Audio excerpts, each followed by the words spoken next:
Assalamu alaikum, chers frères et sœurs. Au cœur des enseignements de l'islam, l'apparition de l'imam Mahdi, que la paix soit sur lui, occupe une place particulière et suscite une profonde réflexion parmi les croyants. L'imam Mahdi est décrit comme un guide divinement choisi, envoyé pour rétablir la justice et l'équité à une époque où l'injustice et la corruption domineront le monde. Cette prophétie, profondément ancrée dans les hadiths du prophète Muhammad, Saus, est une source d'espoir pour des millions de musulmans à travers le globe. Dans un monde marqué par l'incertitude, les conflits et les crises, beaucoup se tournent vers les signes de la fin des temps pour mieux comprendre les événements qui les entourent. L'idée de l'apparition prochaine du Mahdi est perçue non seulement comme un événement spirituel, mais aussi comme une promesse de renouveau et de paix universelle. Les savants musulmans ont longuement débattu et étudié cette prophétie, soulignant son importance dans la foi islamique. Aujourd'hui, face aux défis contemporains, l'intérêt des musulmans pour ce sujet s'intensifie. Cette quête de compréhension n'est pas une simple curiosité, mais une volonté sincère de se préparer spirituellement et de rester fermement attaché aux enseignements d'Allah. Dans cette vidéo, nous allons explorer les prophéties liées à l'imam Mahdi, les signes annonciateurs de son apparition et leur pertinence dans notre époque.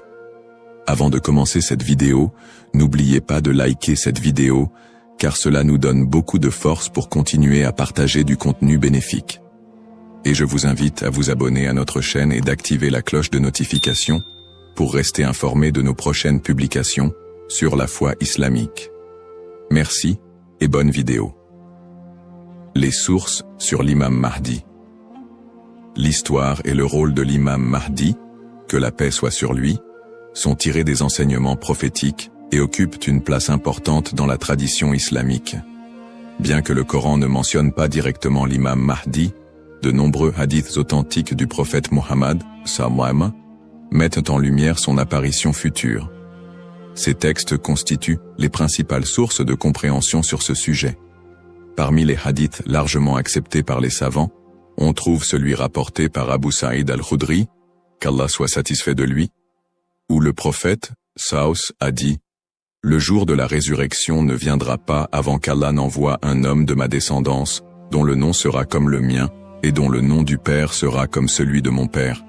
Il remplira la terre de justice et d'équité, tout comme elle était auparavant remplie d'oppression et d'injustice. » Rapporté par Abu Daoud et authentifié par Al-Albani.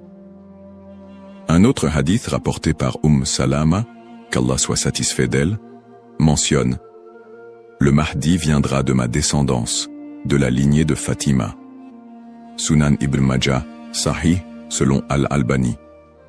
Ces hadiths et bien d'autres montrent que l'imam Mahdi sera un descendant direct du prophète Muhammad, Saus, portant son nom et sa mission. Guider l'humanité et rétablir l'équilibre et la justice dans un monde troublé. Cependant, il est crucial de faire la distinction entre les sources authentiques et celles qui sont discutables. Les savants de l'islam ont mis en garde contre l'utilisation de hadiths faibles ou inventés pour alimenter des spéculations sur l'imam Mahdi. Par exemple, certains récits non authentifiés décrivent des événements exagérés ou incompatibles avec les enseignements fondamentaux de l'islam. Ces récits, bien qu'ils puissent captiver l'imaginaire populaire, ne doivent pas être utilisés pour fonder nos croyances. L'imam Ibn Kathir, dans son ouvrage Al-Bidaya wal-Nihaya, a compilé plusieurs récits authentiques sur le Mahdi, tout en dénonçant les récits non fiables. De même, des savants contemporains comme Sheikh Al-Albani ont travaillé pour classifier les hadiths sur ce sujet, permettant aux croyants de se baser uniquement sur des textes crédibles. En tant que musulmans, il est de notre devoir de ne suivre que ce qui est prouvé par les textes authentiques et validé par les savants.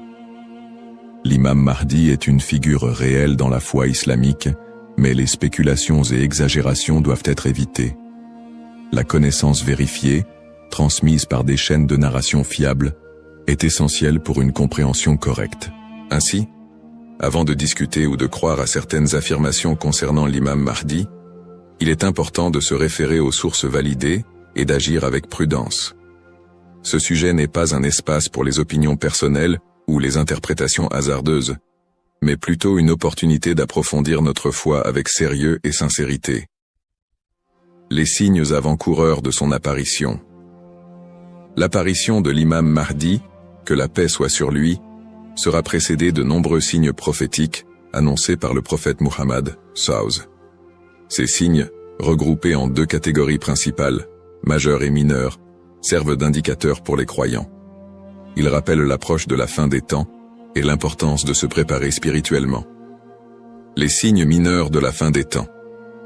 Les signes mineurs, également appelés Ashrat al-Sa'a, sont des événements qui se manifestent progressivement dans le temps. Beaucoup d'entre eux sont déjà visibles aujourd'hui. Parmi les signes mentionnés dans les hadiths, la prolifération des injustices et des oppressions. Le prophète, s.a.w. a dit « Quand l'autorité sera donnée à ceux qui ne la méritent pas, alors attends-leur » Sahih al-Bukhari. Ce signe est visible à travers la corruption généralisée, les injustices sociales et l'abus de pouvoir. La multiplication des divisions parmi les musulmans. Le prophète, s.a.w. a mentionné que la communauté musulmane sera fragmentée en différents groupes, chacun suivant son propre chemin.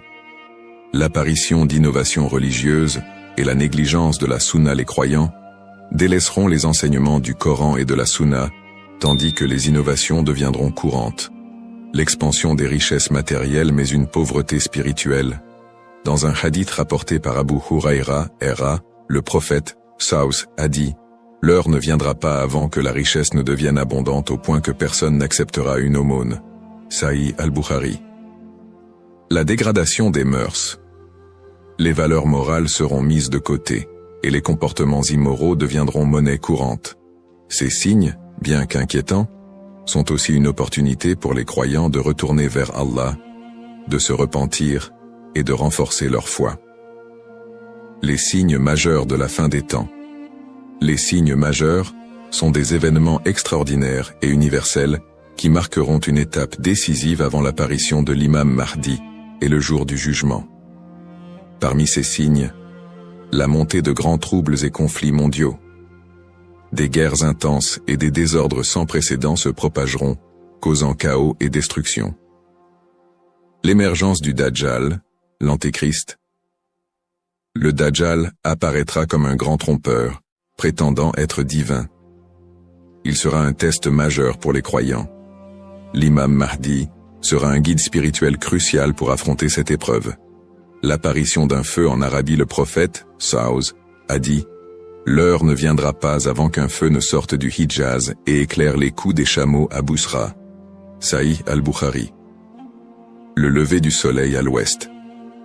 Ce phénomène surnaturel marquera un point de non-retour pour le repentir des gens. La descente de Jésus, Issa, que la paix soit sur lui, Jésus, As, reviendra pour soutenir l'imam Mahdi, vaincre le Dajjal et instaurer la justice. Événements actuels liés aux signes.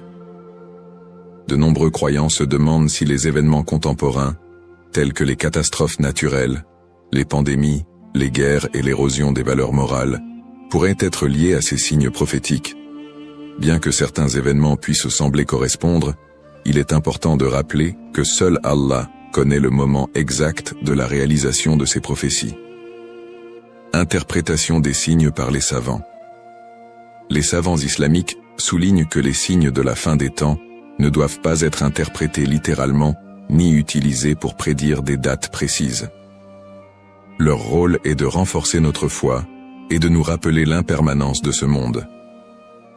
Cheikh al-Islam Ibn Taymiyyah et d'autres érudits ont mis en garde contre les spéculations excessives, rappelant que les prophéties doivent être comprises dans leur contexte spirituel et non comme des prédictions mondaines. Se préparer tout en restant modéré. Face à ces signes, les musulmans sont appelés à se tourner vers Allah par la prière, la lecture du Coran et les bonnes actions. Il est essentiel de ne pas sombrer dans la panique ou les théories sensationnalistes, mais plutôt de renforcer notre foi et notre confiance en Allah. Comme le prophète s.a.w. l'a dit, « Agissez tant que vous êtes en vie ». Un rappel essentiel. Enfin, Il est crucial de se souvenir que seul Allah connaît le moment exact de l'apparition de l'imam Mahdi et du jour du jugement.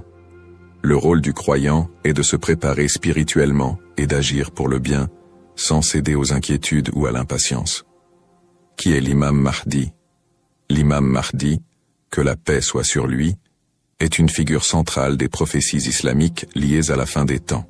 Son nom, Al-Mahdi, signifie « le bien guidé », et il est décrit comme un leader choisi par Allah pour restaurer la justice et l'équité dans un monde plongé dans l'injustice et la corruption. Il incarne l'espoir et la rédemption pour les croyants, à une époque où les valeurs morales et spirituelles auront été gravement dégradées. Le rôle de l'imam Mahdi selon les enseignements islamiques. Le rôle principal de l'imam Mahdi sera de guider l'humanité sur le chemin de la vérité et de la foi. Il apportera la justice dans un monde envahi par l'oppression et rétablira l'ordre dans les sociétés désorganisées. Le prophète Muhammad, Saus, a dit « Il remplira la terre de justice et d'équité, tout comme elle était auparavant remplie d'injustice et d'oppression. » Sunan Abu Daoud, Sahih selon Al-Albani. Le Mahdi sera également un défenseur de l'islam et de l'unité de la communauté musulmane. Ummah. Son arrivée coïncidera avec une période de chaos où les croyants seront divisés et éprouvés par de grandes tribulations. Il unifiera les musulmans sous une bannière commune et les guidera dans des batailles contre les forces du mal, notamment le Dajjal, l'Antéchrist. Traits et caractéristiques de l'imam Mahdi. Les hadiths authentiques décrivent l'imam Mahdi comme un homme au physique et aux qualités exceptionnelles, son nom et sa lignée. Il portera le même nom que le prophète Muhammad, Saus, et son père aura également un nom similaire à celui du père du prophète. Il sera un descendant direct du prophète à travers sa fille Fatima, qu'Allah soit satisfait d'elle. Son apparence, dans certains récits, il est décrit comme ayant un front large et un nez aquilin. Ses traits physiques permettront aux croyants de le reconnaître. Son caractère, le Mahdi sera doté d'un sens aigu de la justice, d'une grande sagesse et d'un cœur pur. Il sera aimé et suivi par les croyants sincères. Le prophète Muhammad, sallallahu a dit « Le Mahdi viendra de ma descendance, de la lignée de Fatima. » Sunan ibn Majah, Sahih selon Al-Albani. Le lien avec le prophète Muhammad, Saus. L'imam Mahdi, en tant que descendant direct du prophète Muhammad, Saus, est lié non seulement par sa lignée, mais aussi par sa mission spirituelle. Comme le prophète, il sera un guide pour l'humanité et incarnera les valeurs de l'islam, la justice, la miséricorde et la foi en Allah. Sa venue est perçue comme une continuation de la mission prophétique, avec un accent particulier sur la restauration de l'équilibre dans un monde corrompu. Pourquoi est-il tant attendu par les croyants? L'attente de l'imam Mahdi est profondément enracinée dans l'espoir de voir un monde meilleur. Les musulmans voient en lui un symbole d'espoir, surtout dans les moments de grandes difficultés et d'injustice. Espoir de justice universelle, dans un monde où les inégalités et les oppressions sont omniprésentes, l'imam Mahdi est attendu comme celui qui rétablira l'équilibre et donnera à chacun son droit. Unité de la communauté musulmane. À une époque où les divisions parmi les musulmans sont nombreuses, il apportera l'unité et la paix au sein de l'Ummah. Un guide spirituel et moral. Alors que les valeurs spirituelles s'érodent, il sera un phare de lumière et un rappel puissant du message divin. Pour les croyants, l'imam Mahdi représente un renouveau spirituel et moral.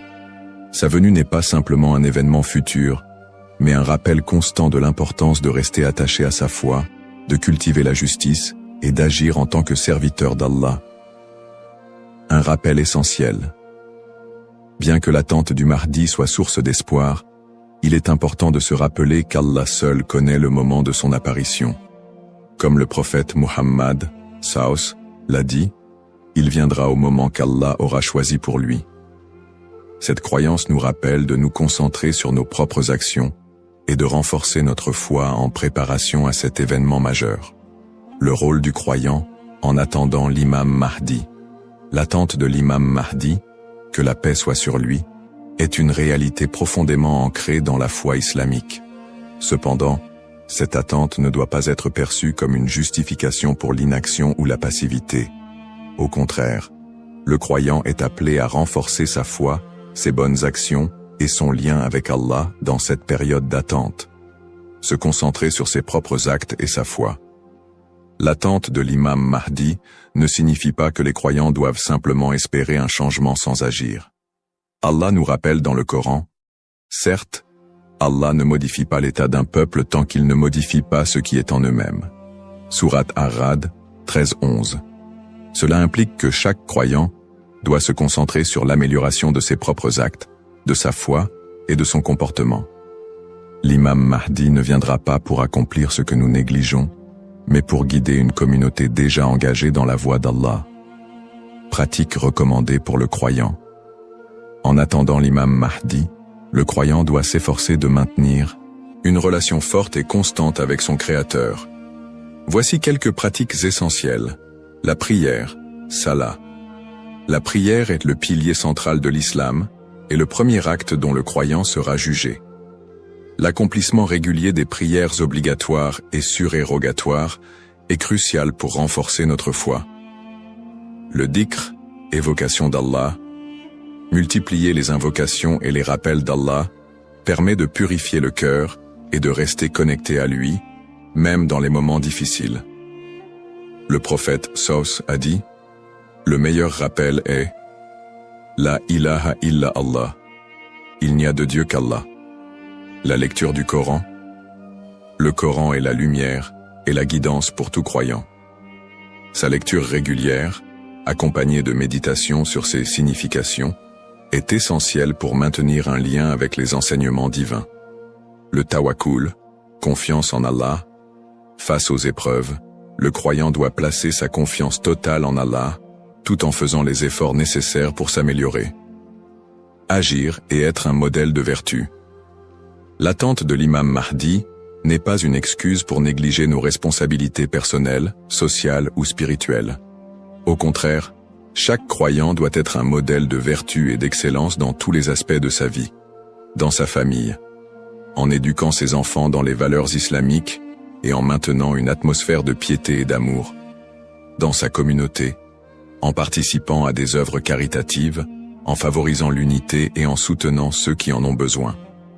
Dans sa conduite quotidienne, en respectant les enseignements de l'islam, en évitant les péchés et en recherchant l'agrément d'Allah dans toutes ses actions. Un rappel d'équilibre et de responsabilité. L'imam Mahdi n'est pas une figure miraculeuse venue pour résoudre tous les problèmes du monde sans notre participation. Son apparition sera une bénédiction pour ceux qui se seront préparés en renforçant leur foi et en accomplissant leurs devoirs religieux et sociaux. Le prophète Muhammad Saus a dit « Travaillez pour ce monde comme si vous alliez vivre éternellement, et travaillez pour l'au-delà comme si vous alliez mourir demain. » Cette sagesse rappelle aux croyants l'importance de trouver un équilibre entre les affaires mondaines et spirituelles, tout en se préparant à l'apparition du Mahdi. En résumé, attendre l'imam Mahdi est une opportunité pour chaque musulman de devenir une meilleure personne, en s'engageant activement dans le bien et en restant fidèle à la voie tracée par le prophète Mohammed. Saus. Les erreurs fréquentes et mises en garde. L'attente de l'imam Mahdi est une croyance importante en islam, mais elle doit être abordée avec prudence et discernement. Les spéculations non fondées et les interprétations erronées des signes peuvent conduire à des malentendus et à des dérives, s'éloignant ainsi des enseignements authentiques de l'islam. Les spéculations non fondées sur son apparition. De nombreuses personnes, face aux troubles mondiaux et aux épreuves, se livrent à des spéculations sur l'apparition imminente de l'imam Mahdi. Certains affirment même avoir vu des signes ou identifié des individus comme étant le Mahdi. Ces spéculations, bien qu'alimentées par l'inquiétude ou l'espoir, sont souvent basées sur des sources faibles ou des interprétations personnelles. Le prophète Muhammad Saus nous a rappelé que seul Allah connaît le moment de ces événements. Quant à l'heure, nul ne la connaît, si ce n'est Allah. Sourate Luqman, 13-6 Shiunu 13-6 Shipatru.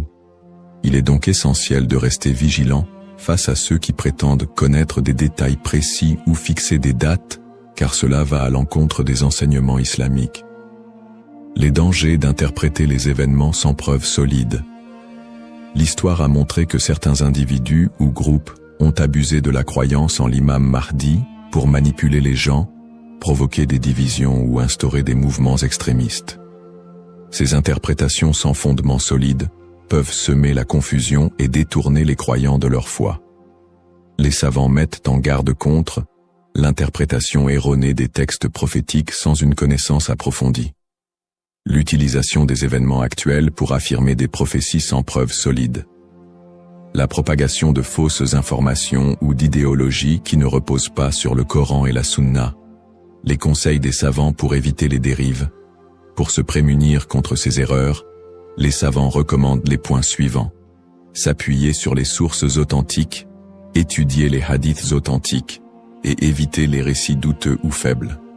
Ne pas se précipiter dans les conclusions, rester humble et reconnaître que seul Allah connaît la vérité absolue. Consulter les savants compétents, s'adresser à des érudits fiables pour toute question ou doute sur les prophéties. Se concentrer sur ses propres actes, plutôt que de se perdre dans des spéculations inutiles, renforcer sa foi et accomplir ses devoirs religieux. Un rappel essentiel. L'apparition de l'imam Mahdi est un événement certain, mais son moment reste un secret d'Allah. Le prophète Muhammad SAW nous a enseigné l'importance de ne pas se perdre dans des conjectures, mais de rester attaché aux principes de l'islam et de faire confiance à Allah. Celui qui place sa confiance en Allah, il lui suffit. Surat At-Talaq, 65-3. En résumé, chaque croyant doit éviter les pièges des spéculations et des interprétations erronées et se concentrer sur l'essentiel, sa relation avec Allah et son engagement à suivre les enseignements du prophète SAW. L'importance de l'espoir et de la confiance en Allah. Dans un monde rempli de défis, d'épreuves et d'incertitudes, il est essentiel pour les croyants de maintenir un profond sentiment d'espoir et une confiance absolue en Allah. La promesse de l'apparition de l'imam Mahdi, que la paix soit sur lui, n'est pas un appel à la peur, mais un rappel de la miséricorde et de la sagesse infinie d'Allah. Ne pas céder à la peur ou à l'anxiété. Les épreuves de la vie peuvent parfois paraître écrasantes, mais Allah nous rappelle dans le Coran. Ne vous laissez pas abattre et ne soyez pas tristes. Vous êtes les supérieurs si vous êtes croyants. Surat Al-Imran 3:139. Plutôt que de succomber à l'anxiété face aux troubles du monde ou aux signes de la fin des temps, les croyants doivent se rappeler que ces événements font partie du plan divin. Allah est le meilleur des planificateurs, et tout ce qui se passe a une raison profonde, même si elle nous échappe. Chaque épreuve est une opportunité de se rapprocher d'Allah. Les moments de difficulté sont, en réalité, des occasions uniques pour renforcer sa foi et son lien avec Allah. Le prophète Muhammad SAW a dit « La récompense est proportionnelle à l'épreuve. Lorsqu'Allah aime un peuple, il l'éprouve. » Sahih al-Bukhari. Au lieu de voir les épreuves comme des obstacles, elles doivent être perçues comme des moyens d'expier nos péchés, de purifier nos cœurs et d'accroître notre patience et notre gratitude. Les pratiques comme le dhikr, la prière et la lecture du Coran permettent de transformer ces épreuves en des opportunités de rapprochement avec Allah. Plus le croyant se connecte à son Seigneur, plus il trouve de sérénité et de force face à l'adversité. Restez unifiés en tant qu'Ummah. L'unité de la communauté musulmane, Ummah, est un pilier essentiel dans la préparation à l'apparition de l'imam Mahdi. La division affaiblit les croyants et les détourne de leurs objectifs spirituels. Allah nous appelle à l'unité dans le Coran. Et cramponnez-vous tous ensemble au câble d'Allah et ne soyez pas divisés. Surat Al-Imran 3:103. En restant unis, les croyants peuvent surmonter les épreuves collectives et se soutenir mutuellement dans la foi. L'entraide, le pardon et l'amour fraternel sont des valeurs fondamentales pour bâtir une communauté forte et résiliente. Un rappel d'espoir et de sérénité. Allah est toujours avec ceux qui placent leur confiance en lui. Le prophète Muhammad, Savus, nous a enseigné que même dans les moments les plus sombres, Il y a toujours de l'espoir pour ceux qui se tournent vers Allah avec sincérité. Il a dit, étonnante est l'affaire du croyant. Tout ce qui lui arrive est un bien pour lui. Si un bonheur l'atteint, il remercie, et c'est un bien pour lui. Et si un malheur l'atteint, il patiente, et c'est un bien pour lui. Sahih Muslim. Ainsi, en renforçant notre foi, en restant unis et en plaçant notre confiance en Allah, nous transformons les moments d'incertitude en des opportunités de grandir spirituellement et de construire un avenir meilleur pour l'Ummah. Conclusion inspirante. En résumé, la prophétie de l'apparition de l'imam Mahdi est un rappel puissant pour les croyants de renforcer leur foi, d'être attentifs aux enseignements d'Allah et de se préparer spirituellement à l'au-delà. Nous avons exploré les sources authentiques qui mentionnent l'imam Mahdi, les signes avant-coureurs de son apparition et son rôle dans la restauration de la justice et de l'équité. Nous avons également mis en lumière l'importance pour chaque croyant d'agir, de cultiver la patience et de ne pas tomber dans des spéculations infondées. Ces enseignements sont une invitation à la réflexion personnelle. Suis-je prêt à rencontrer mon Seigneur? Ai-je accompli les devoirs qu'Allah m'a confiés? L'attente de l'imam Mahdi doit nous pousser à purifier nos intentions, à accroître nos bonnes actions et à renforcer l'unité de l'Ummah. Terminons cette réflexion par une invocation sincère. Ô Allah, guide-nous sur le droit chemin, raffermis notre foi et aide-nous à être parmi ceux qui te plaisent. Protège l'humanité des épreuves et des divisions et accorde à l'Ummah l'unité et la paix. Fais de nous des serviteurs sincères et prépare nos cœurs à accueillir tes bénédictions. Amin. Puisse Allah nous accorder la patience, la sagesse et la force d'être des modèles de vertu et de foi. Bismillahirrahmanirrahim. Au nom d'Allah, le tout miséricordieux, le très miséricordieux. Assalamu alaykum wa rahmatullahi wa barakatuh.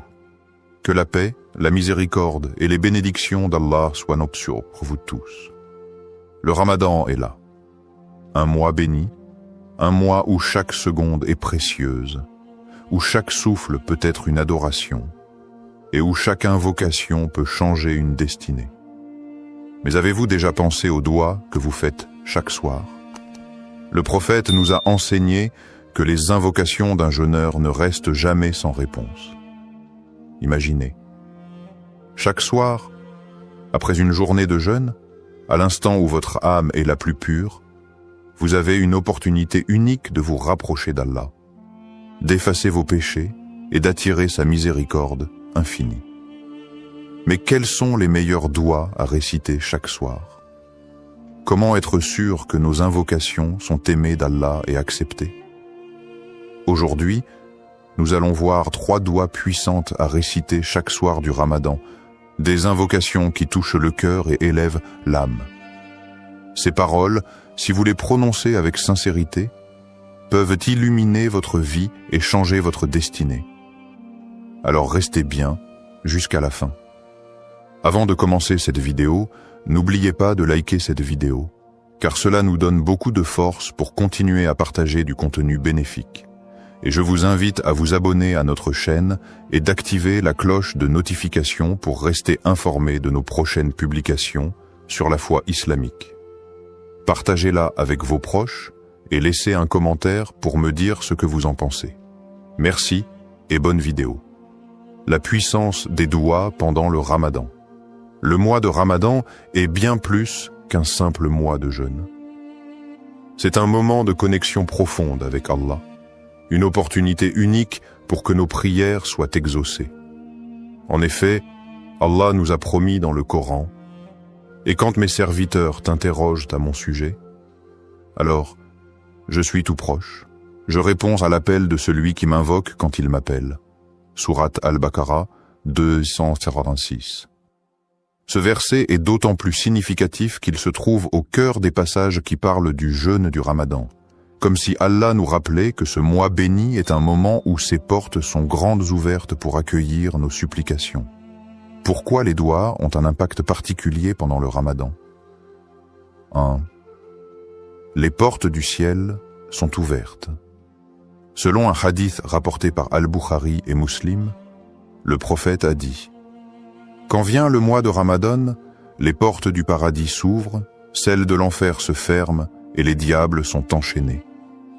Cela signifie que l'influence du mal diminue, nous rendant plus réceptifs à la spiritualité et nous permettant de nous concentrer davantage sur nos invocations. 2. Le jeûneur a une invocation qui ne sera jamais rejetée. Le prophète a dit « 3 invocations ne sont pas rejetées. L'invocation du jeûneur au moment de la rupture du jeûne, celle de l'opprimé et celle du voyageur. » Tirmidhi 35-98. Ainsi, chaque soir, juste avant de rompre le jeûne, nous avons un moment privilégié où nos supplications montent directement vers Allah. Imaginez alors l'impact de 3 doigts précises et puissantes, répétées chaque soir avec foi et sincérité. Un exemple inspirant. L'histoire de l'homme qui a vu sa vie changer grâce à une doua. Il était une fois un homme simple, habitué à réciter une seule invocation chaque soir du Ramadan. « Ô Allah, pardonne-moi, éclaire mon cœur et guide-moi vers ce qui est meilleur pour moi. » Pendant des années, il n'a vu aucun changement majeur dans sa vie. Mais un jour, après plusieurs ramadans passés à répéter cette même invocation, tout s'est transformé. Il a trouvé un emploi qu'il n'espérait plus, ses soucis financiers se sont envolés, et surtout, son cœur s'est rempli d'une paix qu'il n'avait jamais connue auparavant. Il a alors compris que chaque doua est comme une graine semée dans l'invisible. Même si on ne voit pas immédiatement les fruits, Allah répond toujours de la meilleure manière et au meilleur moment. Ainsi, imaginez l'impact des 3 douas que nous allons découvrir ensemble. Si vous les récitez chaque soir du Ramadan avec sincérité, elles pourraient bien être le secret d'un avenir meilleur, rempli de bénédictions. Première doua, l'invocation pour le pardon. Dans notre quotidien, nous commettons tous des erreurs. Parfois consciemment, parfois sans même nous en rendre compte. Mais Allah, dans son infinie miséricorde, nous a donné une clé précieuse pour effacer nos fautes. L'istighfar, la demande de pardon. Le Ramadan est le mois du pardon par excellence. C'est une période où Allah ouvre grandes ses portes de miséricorde et efface les péchés de ceux qui reviennent sincèrement à lui. Le prophète a dit « Celui qui jeûne le Ramadan avec foi et en recherchant la récompense d'Allah verra ses péchés passer pardonnés. » Al-Bukhari, Muslim. Tout miséricordieux, le très miséricordieux. Assalamu alaikum wa rahmatullahi wa barakatuh. Que la paix, la miséricorde et les bénédictions d'Allah soient sur vous tous. Le Ramadan est là, un mois béni, un mois où chaque seconde est précieuse, où chaque souffle peut être une adoration et où chaque invocation peut changer une destinée. Mais avez-vous déjà pensé aux douas que vous faites chaque soir? Le prophète nous a enseigné que les invocations d'un jeûneur ne restent jamais sans réponse. Imaginez, chaque soir, après une journée de jeûne, à l'instant où votre âme est la plus pure, vous avez une opportunité unique de vous rapprocher d'Allah, d'effacer vos péchés et d'attirer sa miséricorde infinie. Mais quels sont les meilleurs douas à réciter chaque soir? Comment être sûr que nos invocations sont aimées d'Allah et acceptées? Aujourd'hui, nous allons voir 3 douas puissantes à réciter chaque soir du Ramadan, des invocations qui touchent le cœur et élèvent en l'âme. Ces paroles, si vous les prononcez avec sincérité, peuvent illuminer votre vie et changer votre destinée. Alors restez bien jusqu'à la fin. Avant de commencer cette vidéo, n'oubliez pas de liker cette vidéo, car cela nous donne beaucoup de force pour continuer à partager du contenu bénéfique. Et je vous invite à vous abonner à notre chaîne et d'activer la cloche de notification pour rester informé de nos prochaines publications sur la foi islamique. Partagez-la avec vos proches et laissez un commentaire pour me dire ce que vous en pensez. Merci et bonne vidéo, la puissance des douas pendant le Ramadan. Le mois de Ramadan est bien plus qu'un simple mois de jeûne.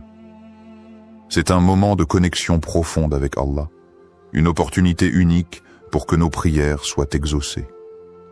En effet, Allah nous a promis dans le Coran, « Et quand mes serviteurs t'interrogent à mon sujet, alors je suis tout proche. Je réponds à l'appel de celui qui m'invoque quand il m'appelle. » Sourate Al-Baqarah 2:586. Ce verset est d'autant plus significatif qu'il se trouve au cœur des passages qui parlent du jeûne du Ramadan. Comme si Allah nous rappelait que ce mois béni est un moment où ses portes sont grandes ouvertes pour accueillir nos supplications. Pourquoi les doigts ont un impact particulier pendant le Ramadan? 1. Les portes du ciel sont ouvertes. Selon un hadith rapporté par Al-Bukhari et Muslim, le prophète a dit « Quand vient le mois de Ramadan, les portes du paradis s'ouvrent, celles de l'enfer se ferment et les diables sont enchaînés. » Cela signifie que l'influence du mal diminue, nous rendant plus réceptifs à la spiritualité et nous permettant de nous concentrer davantage sur nos invocations. 2. Le jeûneur a une invocation qui ne sera jamais rejetée. Le prophète a dit « 3 invocations ne sont pas rejetées. L'invocation du jeûneur au moment de la rupture du jeûne, celle de l'opprimé et celle du voyageur. » Tirmidhi 35-88.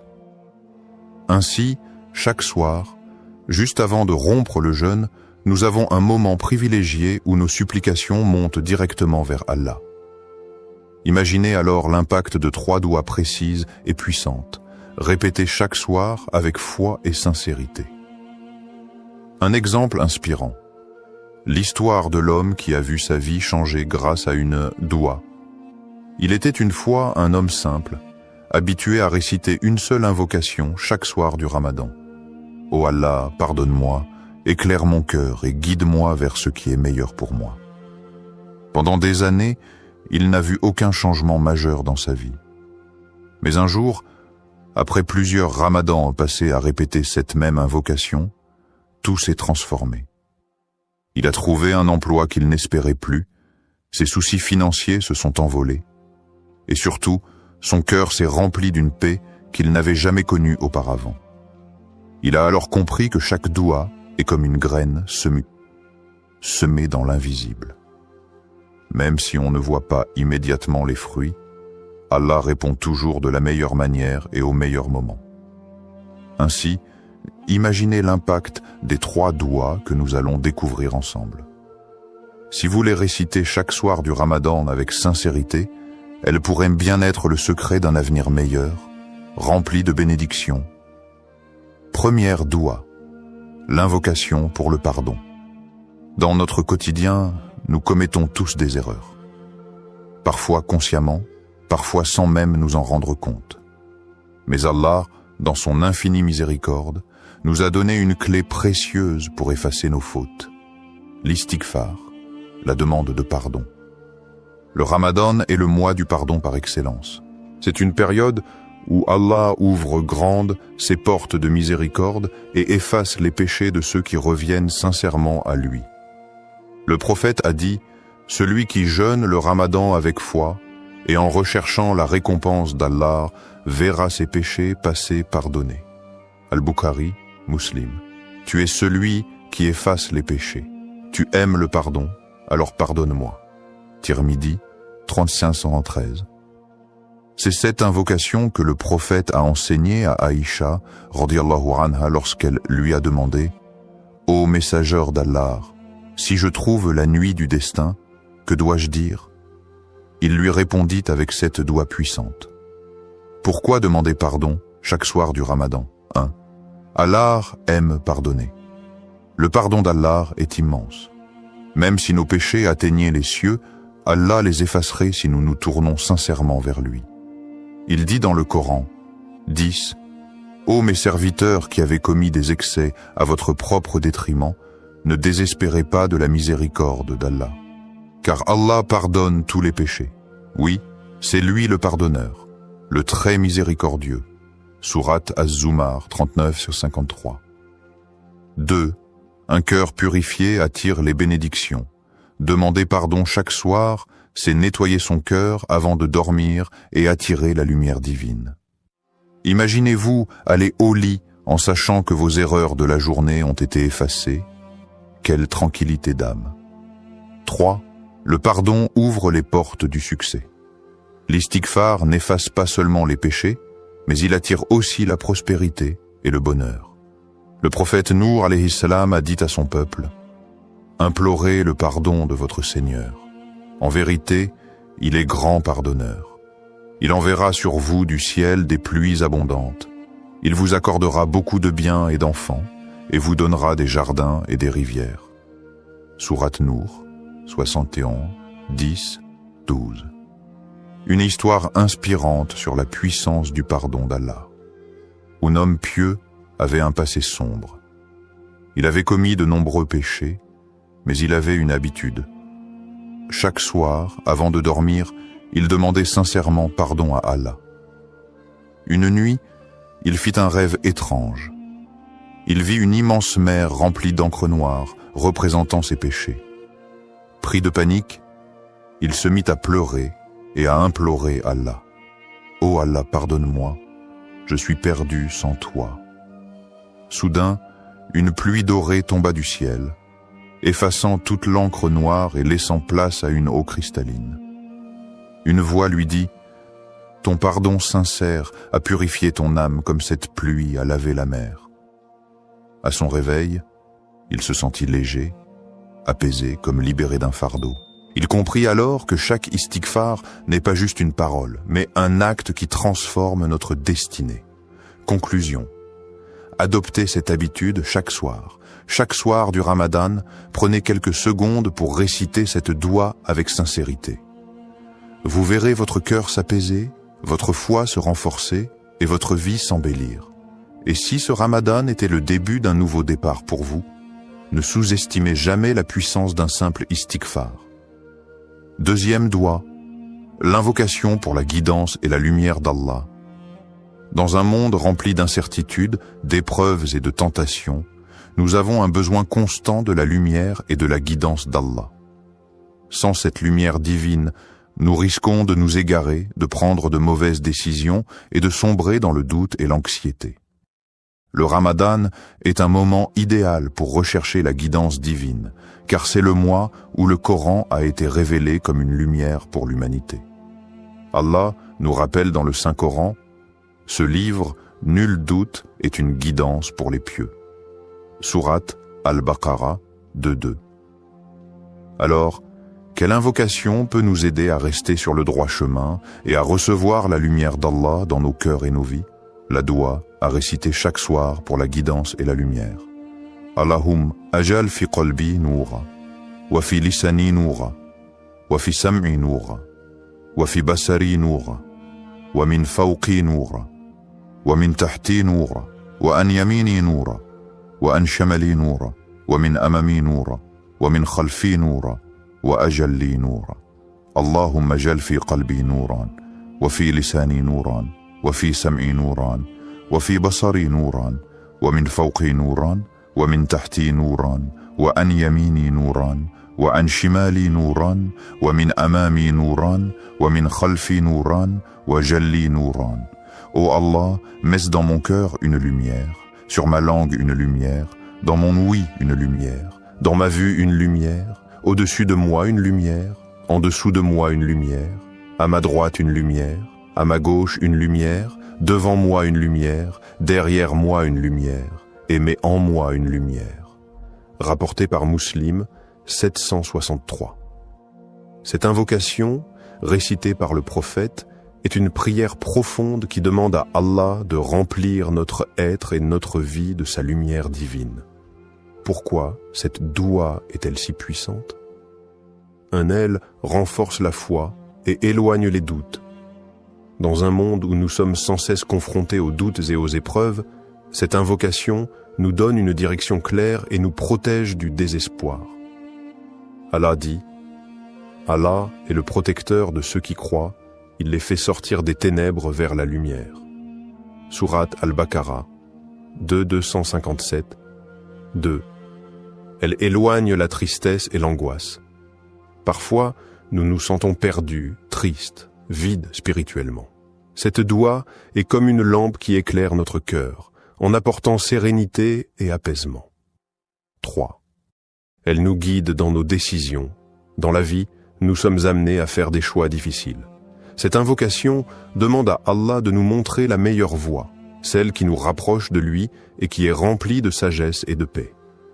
Une histoire inspirante. La lumière dans l'obscurité. Un jeune homme nommé Yassir traversait une période de doute. Il se sentait perdu, hésitant sur les choix à faire pour son avenir. Devait-il continuer dans la voie ciblée qu'il avait choisie ou changer complètement de direction? Une nuit, en pleine prière, il se rappela cette invocation qu'il avait entendue dans un sermon. Il la récita avec une sincérité profonde, demandant à Allah de lui montrer la lumière. Les jours suivants, des signes ont commencé à apparaître, des opportunités inattendues, des rencontres inspirantes, une paix intérieure qu'il n'avait pas ressentie depuis longtemps. Il comprit que cette doua avait dissipé ses doutes et illuminé son cœur. Adoptez cette habitude, chaque soir. Imaginez-vous répéter cette invocation chaque soir du Ramadan. Quelle lumière pourrait envahir votre cœur? Quel changement positif Allah pourrait-il opérer dans votre vie? Ne laissez pas l'obscurité de ce monde vous envahir. Faites cette invocation chaque soir et laissez Allah éclairer votre chemin. Troisième doua, l'invocation pour l'acceptation des prières et la miséricorde. Le Ramadan est un mois d'efforts spirituels intenses. Nous jeûnons, prions, donnons aux nécessiteux et nous nous rapprochons d'Allah. Mais que valent tous ces efforts si Allah ne les accepte pas? L'un des plus grands enseignements du prophète Ibrahim, paix sur lui, est qu'il demandait constamment l'acceptation de ses actes par Allah malgré sa piété exemplaire. Il disait « Ô notre Seigneur, accepte cela de notre part, car c'est toi l'audient, l'omniscient. » Sourate Al-Baqarah, 227. Nous devons adopter cette même humilité et implorer Allah chaque soir pour qu'il accepte nos invocations, nos prières et nos actions. La doua à réciter chaque soir pour l'acceptation des prières et la miséricorde. Rabbana taqabbal minna innaka anta as-sami'u al-alim wa tub alayna innaka anta at-tawwabur rahim. Rabbana taqabbal minna innaka anta as-sami'u al-alim wa tub alayna innaka anta at-tawwabur rahim. Ô notre Seigneur, accepte cela de nous, car tu es celui qui entend tout, l'omniscient. Et pardonne-nous, car tu es celui qui accepte le repentir, le très miséricordieux.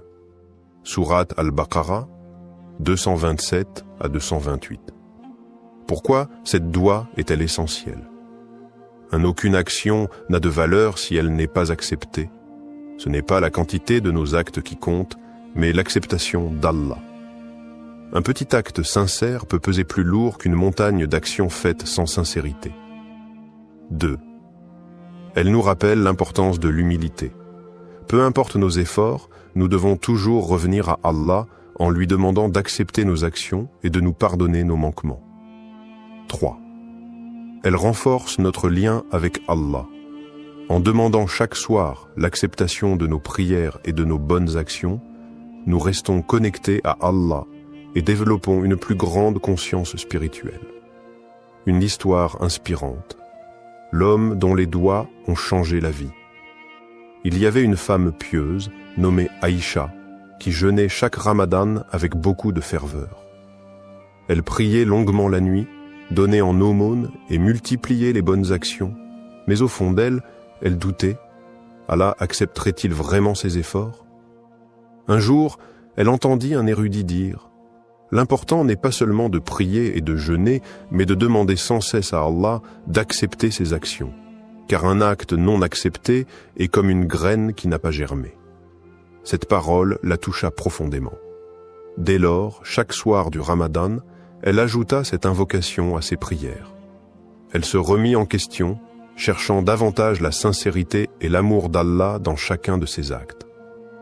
Quelques années plus tard, elle vécut un rêve bouleversant. Elle se voyait devant un jardin immense, lumineux, rempli de fruits abondants. Une voix douce lui disait « Ces fruits sont les prières et les invocations que tu as faites avec sincérité. Allah les a acceptés et il t'a accordé bien plus que ce que tu espérais. » Elle se réveilla en larmes, le cœur empli de gratitude. Elle comprit alors que demander l'acceptation d'Allah était un acte aussi important que l'acte lui-même. Faites cette invocation chaque soir. Imaginez-vous répétant cette invocation chaque soir du Ramadan en implorant Allah d'accepter votre jeûne, vos prières et vos bonnes actions. Que se passerait-il si Allah acceptait chacune de vos invocations? Quelle transformation verrez-vous dans votre vie et dans votre foi? Ne laissez pas vos efforts être vains. Implorez Allah avec sincérité et confiance et laissez sa miséricorde illuminer votre cœur. Comment intégrer ces doigts chaque soir du Ramadan? Le Ramadan est une période bénie où chaque acte d'adoration est multiplié et élevé auprès d'Allah. Mais comment s'assurer que nous récitons ces 3 doigts chaque soir avec constance, sincérité et concentration? Voici quelques conseils pratiques pour intégrer ces invocations dans votre routine quotidienne et maximiser leur impact spirituel. Quand réciter ces doigts pour en tirer le meilleur bénéfice? Le moment où vous faites vos doigts peut avoir un grand impact sur leur acceptation. Voici les 3 meilleurs moments pour réciter ces invocations. Après la prière du Maghreb ou du Isha, juste après la prière, lorsque le cœur est apaisé, c'est un instant privilégié pour invoquer Allah. Le prophète a enseigné que les invocations après la prière sont particulièrement exaucées. Pendant ou après la prière de Tahajjud, si vous vous levez pour prier la nuit, profitez de ces instants où Allah répond aux invocations. Le dernier tiers de la nuit est un moment où Allah descend et exauce les prières sincères. Avant de dormir, réciter ses doigts avant de s'endormir permet de terminer sa journée en remettant tout entre les mains d'Allah. Cela purifie le cœur et invite à un sommeil apaisé, sous la protection divine. Comment être constant et sincère dans ses doigts? Faire des doigts chaque soir demande de la discipline et une sincérité profonde. Voici quelques astuces pour ne pas les oublier et les faire avec un cœur attentif. Créez une habitude spirituelle. Associez vos doigts à un moment précis de votre routine, après le Isha avant de dormir. Répétez cette habitude chaque soir jusqu'à ce qu'elle devienne naturelle. Écrivez vos doigts. Notez ces 3 doigts sur une feuille, un carnet ou votre téléphone. Ayez-les toujours à portée de main, surtout au moment de prier. Récitez-les lentement et avec réflexion. Au lieu de les dire machinalement, prenez le temps de méditer chaque mot, en pensant à leur signification et à leur impact sur votre vie. Mettez de l'émotion dans vos invocations. Imaginez que vous êtes devant Allah, qu'il vous écoute attentivement. Pleurez si vous en ressentez le besoin, ouvrez-lui votre cœur sans retenue. Soyez constant, même après le Ramadan. Cette habitude ne doit pas s'arrêter après le mois béni. Plus vous êtes régulier dans vos invocations, plus elles auront d'impact sur votre vie. Comment rendre ces doigts encore plus puissantes? Pour que ces invocations soient encore plus efficaces, voici quelques conseils inspirés du Coran et de la Sunna. Invoquez avec une intention pure. Avant de réciter ces doigts, purifiez votre intention. Faites-le uniquement pour plaire à Allah et non pour des gains matériels immédiats. Soyez en état de pureté. Faites vos invocations après les ablutions, wudu, dans un lieu propre et calme. Cela favorise la concentration et l'humilité. Levez les mains vers le ciel. C'est une sunna du prophète. Lorsque vous invoquez Allah avec les paumes tournées vers le ciel, c'est un geste d'humilité et de soumission. Prononcez les noms d'Allah avant de commencer. Dire « Ya Rahman, Ya Rahim » ô miséricordieux, ô très miséricordieux, ou Ya Allah, aide à renforcer votre connexion spirituelle avant de réciter votre doigt. Ayez une foi inébranlable. Lorsque vous faites une invocation, croyez fermement qu'Allah va y répondre. Le prophète a dit « Invoquez Allah en étant certain qu'il exaucera votre demande », rapporté par At-Tirmidhi. Multipliez les bonnes actions. Un cœur pur et des actions sincères rendent les doigts encore plus puissantes. Faites du bien autour de vous, donnez en aumône et évitez les péchés pour que vos invocations soient acceptées plus facilement. Imaginez le pouvoir de ces doigts dans votre vie. Et si, chaque soir du Ramadan, vous faisiez ces invocations avec sincérité? Et si, grâce à ces doigts, Allah purifiait votre cœur, acceptait vos efforts et transformait votre destinée? Le Ramadan passe vite. Ne manquez pas ces moments précieux où le ciel est ouvert et où Allah attend vos invocations. Commencez dès ce soir. Levez les mains, récitez ces 3 doigts et laissez Allah illuminer votre chemin. Conclusion inspirante: ne sous-estimez jamais la puissance des doigts. Tout au long du Ramadan, chaque instant est une opportunité d'élévation spirituelle et chaque invocation est une porte ouverte vers la miséricorde divine. Ne sous-estimez jamais la puissance des doigts. Elles peuvent changer votre destin, purifier votre âme et rapprocher votre cœur d'Allah.